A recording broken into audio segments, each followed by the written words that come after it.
अस्सलाम वालेकुम। कैसे हैं आप सब? उम्मीद है खैरियत से होंगे। कुछ मसरूफ़ियत की वजह से मैं काफ़ी दिन बाद वीडियो बना रही हूँ, तो सोचा कि चलो फिर वेट लॉस पर ही बनाते हैं। तो अगर ये मैं आपको छोटा सा टोटका बताती हूँ कि अगर आप डेली हर खाने से पहले, दिन में 3 दफ़ा हम खाना खाते हैं ना, हर खाने से पहले आप 1 चम्मच ज़ीरा और अजवाइन और मेथी दाना, इन तीनों को मिक्स करके आपने 1 चम्मच में डाल लेना है और ये 1 चम्मच हो जाएगी।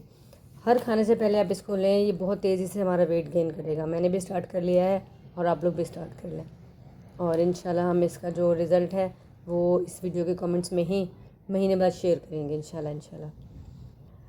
और आपको पता तो है कि ये जो तीनों हर्ब्स हैं ये बहुत ज़्यादा इफ़ेक्टिव होती हैं वेट लॉस के लिए। इसका हम सुबह ग्रीन जो कहवा है वो बना के भी पी लेते हैं अक्सर लोग, और इसको अलसी के बीज के साथ में अजवाइन या मेथी दाना उसको भी खाया जाता है।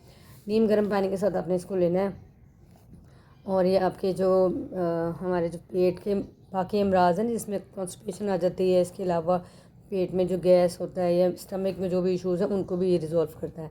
ज़ीरा और मेथी दाना और क्या है ये, अजवाइन।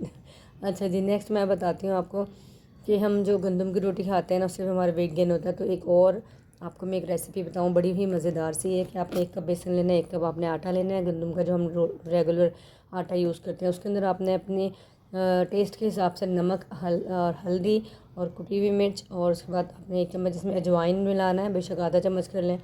और उसके बाद आपने इसमें ज़ीरा, ये सारे मसाले डालने के बाद आपने इसमें जो ग्रीनरी डालनी है ना वो होगा धनिया, पालक बारीक कटी हुई। अगर पालक नहीं है तो आप मेथी डाल लें, मेथी नहीं है तो पालक डाल लें, दोनों है तो बेशक दोनों डाल लें। इसके अलावा हरी प्याज और हरी मिर्च, और अगर आपके पास नहीं मेथी तो आप ये कसूरी मेथी डाल लें। मैंने तो कसूरी मेथी डाल ली थी। अच्छा जी, इसके बाद आपने क्या करना है कि जो मसाले हमने मिलाए थे ना उसको पहले हाथ से अच्छी तरह से आपने मिक्स करना है, ताकि नमक की या किसी भी मसाले की कोई गुठली वगैरह ना रह जाए। उसके बाद आपने इसके अंदर ये सारा ग्रीन हमारा जो मसाला है वो डालेंगे हम। इसको हम पहले मिक्स करेंगे, पानी नहीं डालेंगे क्योंकि ये मैंने धोए थे ना वेजिटेबल्स, तो इसके अंदर भी तो पानी होता है। अगर हम पहले पानी डालेंगे तो ये पतला हो जाएगा। हमने इसको अच्छी तरह से मिक्स करना है, गूंदना है जैसे हम नॉर्मल एक आटा गूंदते हैं। और जब आपको ज़रूरत लगे कि हाँ अब हमें इसमें पानी डाल लेना चाहिए, तो फिर आप इसके अंदर थोड़ा थोड़ा पानी डालने के बाद आप इसको गूंदेंगे।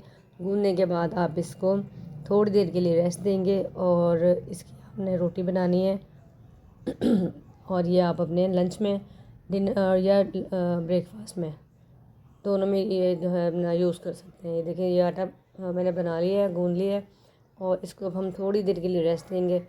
ये जो मैंने अमाउंट आपको बताए थे ना, इससे 2 रोटियों का ये बना है, और ये टेस्ट में बहुत ज़्यादा मज़ेदार थी। इसको आप दही के रायते के साथ खाएँ। दही में आप बेशक हरी मिर्च और हरे धनिया का रायता बना लें, बेशक आप काली मिर्च और ज़ीरे वाला रायता बना लें, ये आपकी मर्ज़ी, आपकी पसंद पर डिपेंड करता है। इसके साथ हमें कोई भी सालन लेने की ज़रूरत नहीं है। ये इसके अंदर जो नमक मिर्च है ना वो सालन की कमी को पूरा करते हैं। पहले ज़माने में कोई सालन नहीं खाता था, इस तरह कभी प्याज के साथ रोटी खा ली, कोई चटनी के साथ खा ली, तो इस तरह हमारे उस वक्त ना हमारे पेट में ये खा के नहीं जाते थे घी वगैरह। ये देखें जी इसके फाइनल लुक है। आप इस रेसिपी को अपनी डेली रूटीन का हिस्सा बना सकते हैं। वीडियो अच्छी लगे तो लाइक, कमेंट, सब्सक्राइब, शेयर सब कुछ कर दीजिएगा।